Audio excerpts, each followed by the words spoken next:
সে সারের দোকান দিলাম, সে তাও সে বাকি। এ দোকান তুইলেই দিতে হলো 1,000 টাকা বাকি করে, কি করবো? আর এটা সে ছোট করে একটা ছোট দোকান দিলাম, তাও হইল না। সে এক একজনের কাছে 4-5 হাজার টাকা বাকি। যাই দেখি কারোর কাছে টাকা পাওয়া যায়।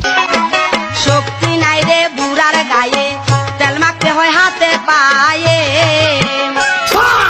ওই সেই সবদুলের ছেলে কবদুল না, দেখি ওর তো সেই 1,000 টাকা বাকি আছে, ওটাই দেখি আসি দেয় কি ক টাকা।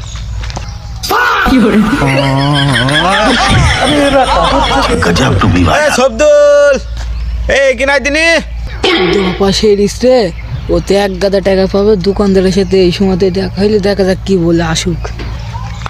শুন যাই কিনাই, তোর সাথে কথা আছে, আয়। তো বলছি তোর সাথে সেই 1,000 টাকা পাওয়া যায়, তো টাকাটা কি দিবি নি নাকি? ওই টাকাটা হাতে পাই, তারপর দেবো। আবার কবে হাতে পাবি? আজ 3 বছর হয়ে গেল, আবার কবে হাতে পাবি? দেখা যাক, টাকাটা হাতে পাইলে দিয়ে দেবো। তুই তো শুধু সেই দেখাই যাক করছি। যাই আর একজনের কাছে পাওয়া যাবে, দেখে আসি দেয় কি। ভালোই তো হইলো, একটা গাড়ি কিনে ফেললাম, ধার দিনা বেরি খেয়ে।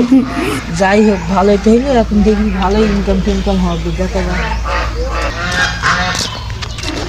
হ্যাঁ, সেই সবগুলো ছেলে কবদুল না, দাঁড়া আজ তোকে হাতে পেয়েছি।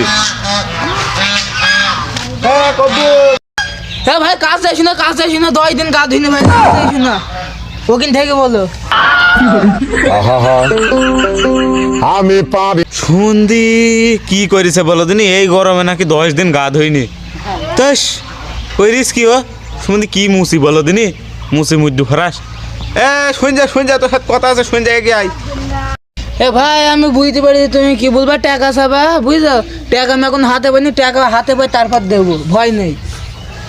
শালার টাকা কোথায় উঠেছে, এখনো হাতে পাইছি না, বলছি কি ও?